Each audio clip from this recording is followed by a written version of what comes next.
Shut up and sit down. Howdy guys, this is Andy from Bigmeks Workshop and Painting Studio, and this is my second attempt of voicing over this video. So we started off with a black prime on Karanak, and this is the new Karanak model from Wrath and Rapture.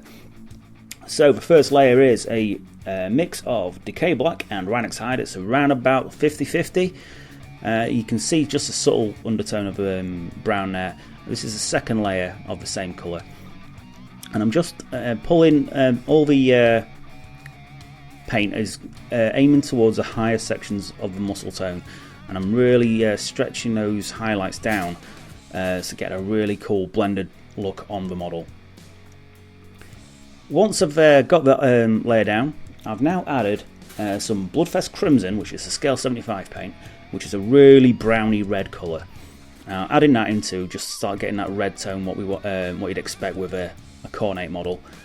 And I'm pulling the again working the same methods, but I'm keeping the highlights quite narrow. I'm still working on all the different muscle textures, but on quite narrow bands. This is because I'm going to be going on and over it with a non-oil every 3 or 4 layers. So this is a very thin non-oil, around about 50-50 mixed with thinners, and it's just getting slapped all over the model. Pretty carefree, as it's so thin you don't really need to worry about it too much.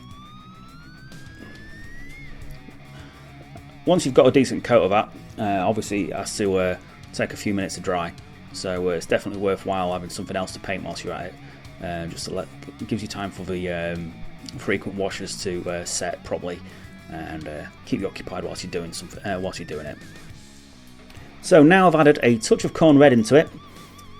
So we've got 4 colours now into this skin layer, which is Decay Black, Karanak Hide, Bloodfest Crimson, and now Corn Red as well. And I'm again focusing on all the higher points of a muscle texture, but I am stretching these highlights out because obviously I've put in frequent washes on, so you can go a lot further with the highlights, and so long as you keep the paint really thin. This allows you to stretch those highlights and really blend them in together. So now I've added even more corn red, still very much a minor colour into this, but it's just starting to bring out that red colour. As you can see on the model, it's starting to take on a sort of a red shade now.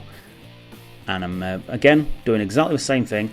Obviously on the inside of the highlights I'm using this brighter colour, but I'm still keeping it very much focused towards the points and the larger sections of the muscles.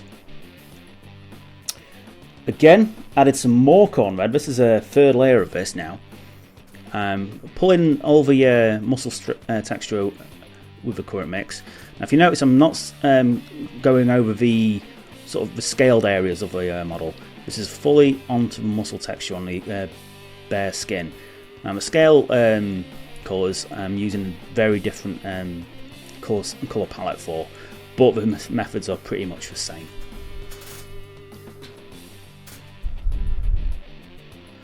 So it's now time for another non-oil wash.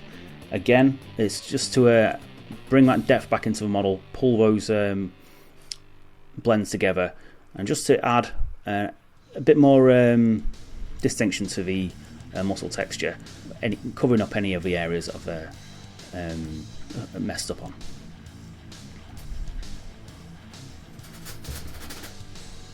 So once you've got to this point, you will start to see the red really starting to show through.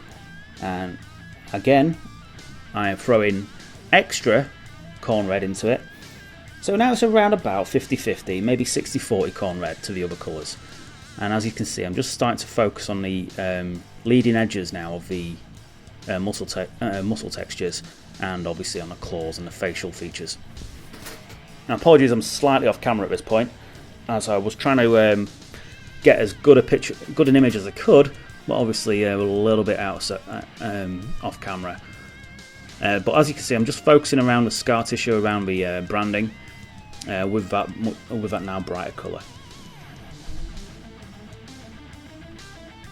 So now we're getting to the point where it's about 70% corn red, and again I'm focusing more towards the leading edges of the highlights, really into the points of the scar tissue, and just really trying to bring those vibrant colours to the fore where the light will hit at the most strongest points. And at this point now, it's one last layer of pretty much pure corn red now. I've gone through all those layers, and I'm just finally bringing out those leading edges with the corn red. Now, as you can see, it's starting to get a very much of a red tone to the model now. All those many layers of different mixes of browns and reds are starting to really show through, with the addition of this particular colour just making it that little bit nicer.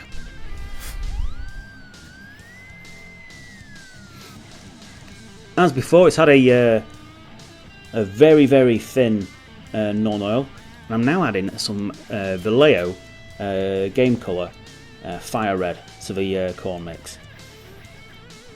So it's around about 60-40 fire red. Now this is quite a vibrant colour, so I'm keeping it to the real hot spots. And what I'm going to do now is I'm really going to work these finer points up to a real interesting, vibrant highlight, making it look a little bit more spectacular. Well, that's the plan anyway. And next is fire red again. It's pretty much neat. Obviously, I'm keeping the paint very, very thin. This allows me to have extra control, and I can build up the layers where I need to on the sections where I go a bit heavy-handed. Because it's so thin, I'll just pull it back with a little bit of water, stretch those highlights out to blend them down a bit.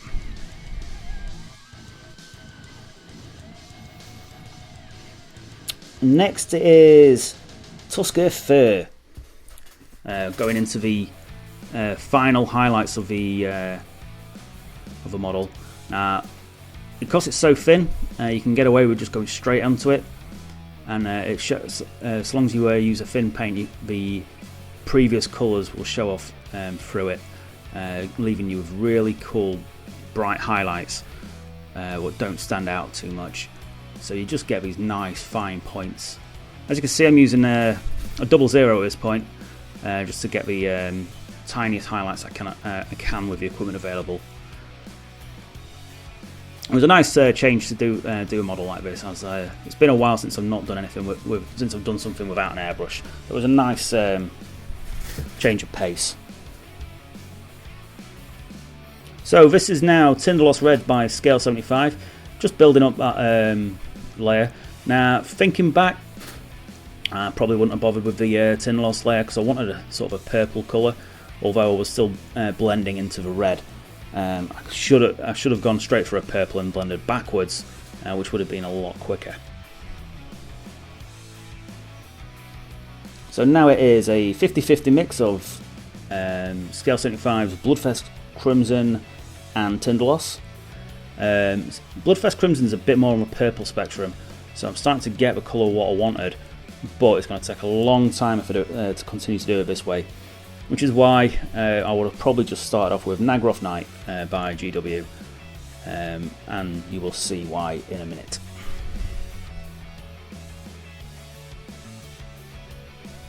So this is pure Bloodfest Crimson now, going over the top of those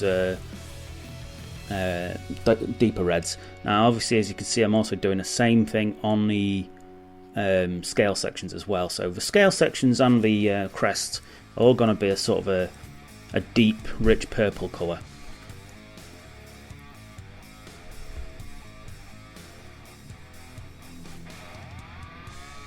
So I'm just building up that colour now, just on the areas.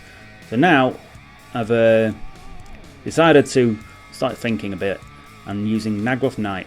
Now I'm still leaving some of the Bloodfest Crimson and Tinderloss showing through, keeping the paint deliberately thin so I can blend it all together.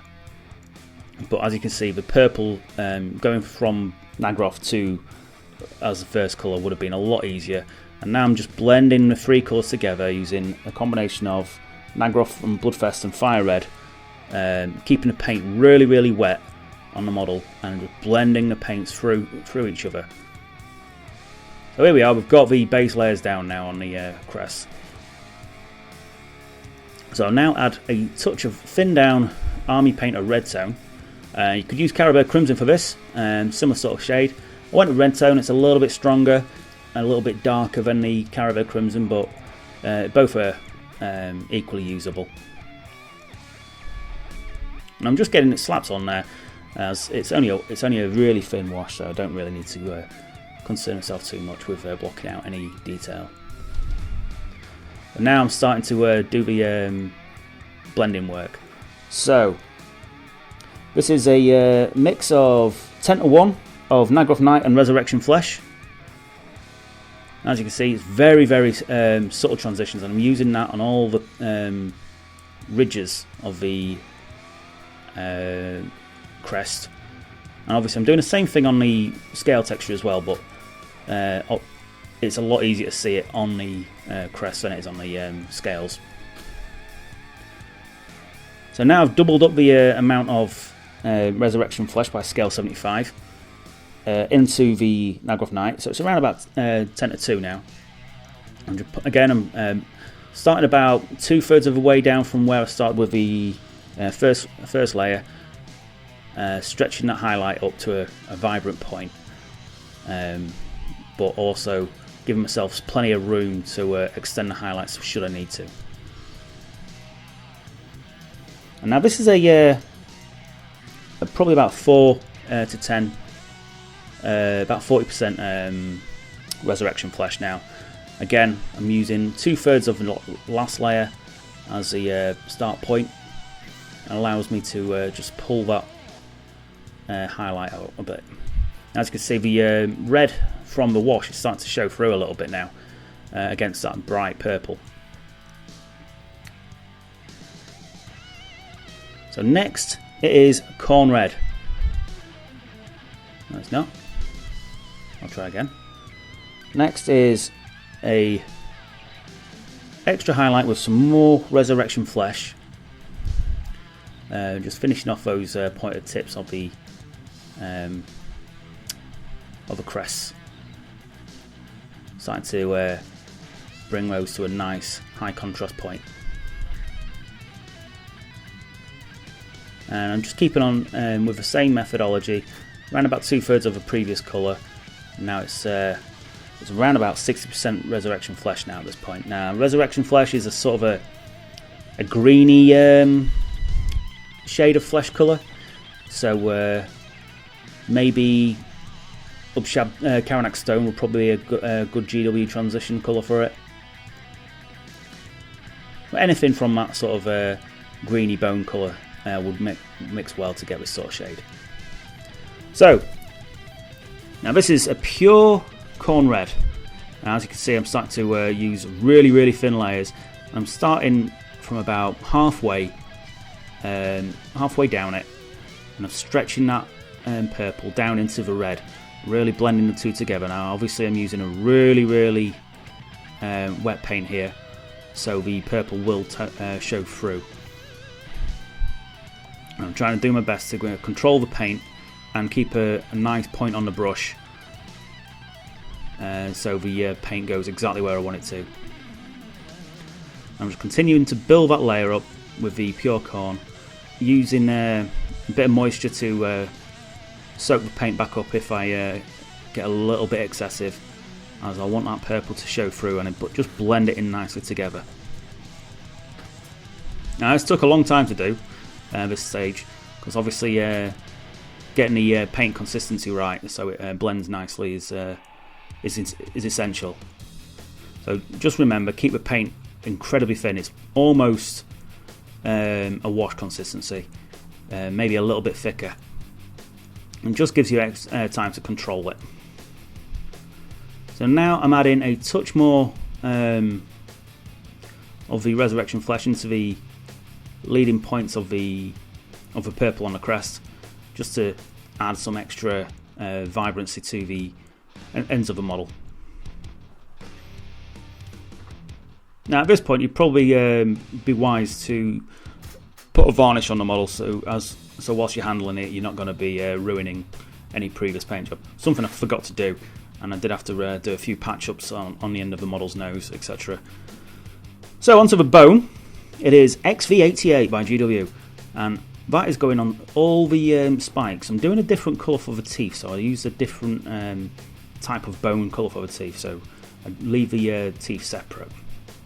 But all the spikes on the along the back and along his legs always started off with a base colour of XV88. And now I'm using Bone White, which is essentially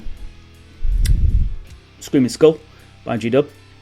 And Bone White is a game colour one, but by Vallejo.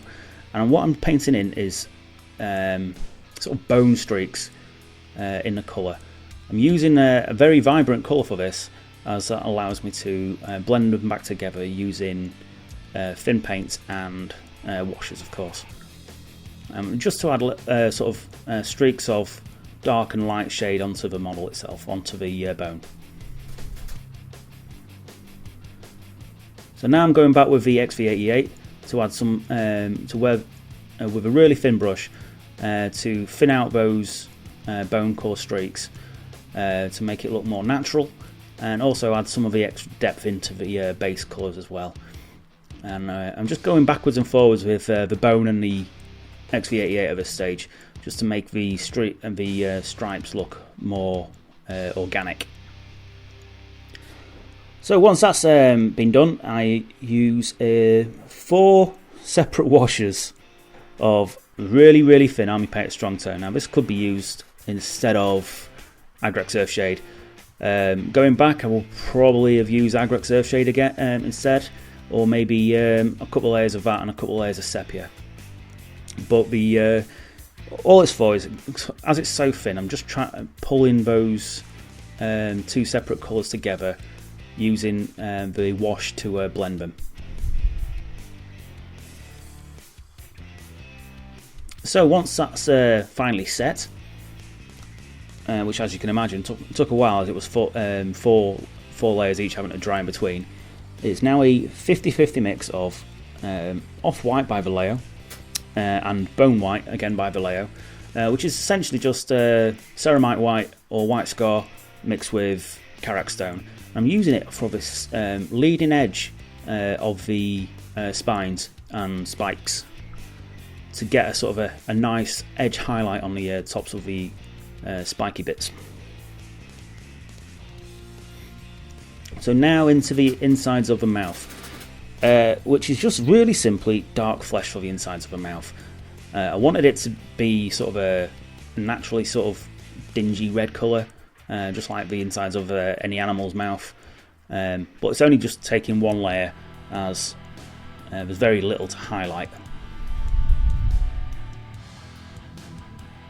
After that, it is Warlord Purple onto the tongues,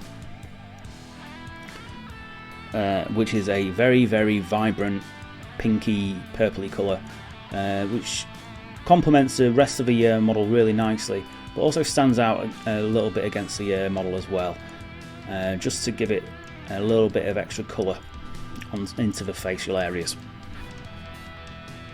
Now I was extra careful here because obviously I'd already painted the faces, and getting bright pink onto the face would have been somewhat disappointing for myself. Now it is a mix of Warlord Purple and Resurrection Flesh again, but Karanak Stone or Upshafted Bone would work equally well, and that's just as a highlight onto the tongue, just to soften up that bright pinkness.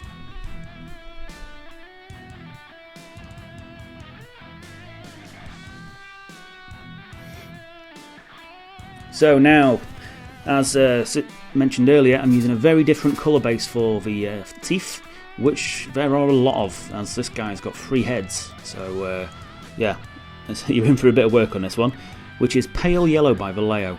It's a kind of a bony yellow colour.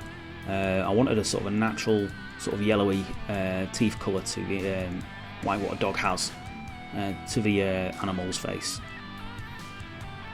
So once I've got that base down, I go through the entire teeth areas with an Agrax Earthshade, And then I've got bone white again, and I'm starting to highlight the teeth with the bone white. And being very careful to leave some of the yellow showing through. So what you're getting is a very, very subtle yellow shade to the teeth, but it's also suitably different to the spines.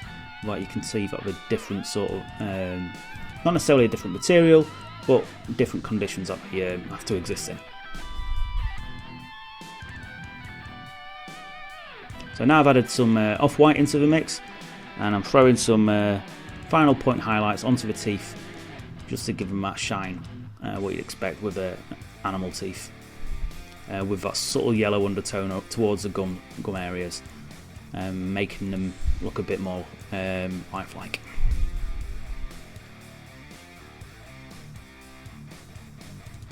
So after all that, we're finally onto the metalwork now, which there is a little bit of.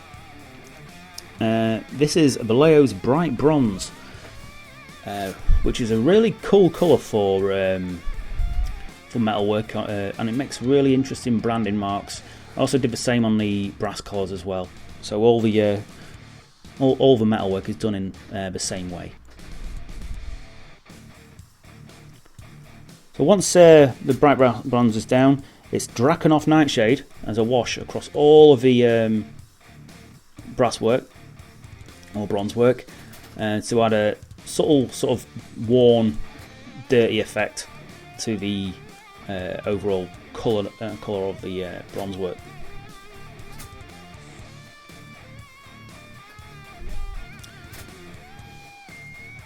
Once that's dried, obviously you've got a sort of a purpley gold colour now. It is Bright Brass by Vallejo's metallic range, focusing towards the centre of the branding and obviously towards the leading edges of the brass collars. But I'm just pulling some of that blue away from the model, and it's just starting to add these extra highlights into the model, making it look a bit more vibrant, a bit more colourful, so it really does start to stand out from the rest of the model. I've now mixed a little bit of chrome, which is my brightest silver, which is actually a pure silver. You could probably get away with Runefang, which is probably the similar sort of shade. And that's about 50-50 with the bright brass. Again, I'm pulling it towards the central areas of the brands and towards the external edges of the collars. And finally, on the metalwork, it's just a touch of chrome or Runefang or any other bright silver colour, just to pick out those final points of the highlights. If you do go a little bit heavy, just take it back with some of your previous colours, just to thin down those highlights again. It's a very easy mistake to make, but it's equally easy to rectify.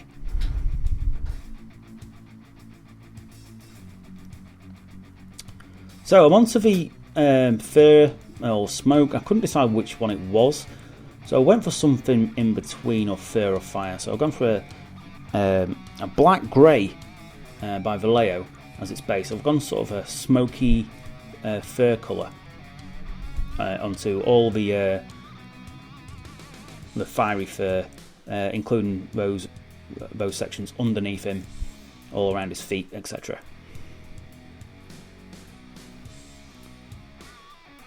The next layer is Vallejo's Model Air Grey, which is a little bit darker than Dawnstone, somewhere in between Eshin and Skaven Black, I should imagine. Just picking out the highlights now, just to finish off the overall look. Obviously, I'm starting a little bit into the fire strands, fire sections. I'm not quite sure. Like I say, I couldn't decide what I thought it was, so I just sort of painted them as somewhere like a smoky fur colour. So next is Dawnstone by GW, and again just the final highlight of the model on the fiery fur. I went for this, like I said, I wasn't quite sure, and I knew that the grey would look quite interesting next to the reds. And a final touch onto the after the Dawnstone is after we're happy with the Dawnstone, is just a little bit of Army Painter red tone into the skinward regions of the fur, just to finish off those highlights and just to blend it in together. So as you can see, I'm just about to throw those, throwing some red tone into the fur sections, just to bring it together into the rest of the model, sort of tie it in with itself.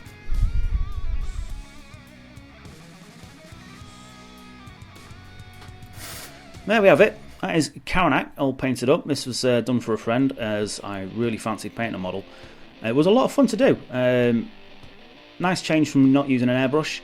It's been a while since I've done something like that. So obviously, if you want to see more of videos along these lines, or any other of our videos, please hit like, hit subscribe, share with your friends. Every little helps. If you do want to become a Patreon, check out our Patreon page in the description, where you get early access content to all our videos. So we've got a few thank yous to make. We want to thank our top level Patreons: D-Wack, Warren, Love Minis, The Orc Boys, Joe Spearpoint, Ludwig Hofbauer, Kit Lindquist, and Akmis of Dawn. You are our top Patrons. Without your support, we couldn't do this at all. And obviously also thank you to our affiliate, which is The Outpost, which is in the description as well, where you can get reduced price models, and it also helps us with getting some store credit every time you use our links, which allows us to, again, also continue doing these videos as well. So thank you for watching, guys. I hope you enjoyed it as much as I enjoyed painting it, and we shall catch you in the next one. Ta-ra!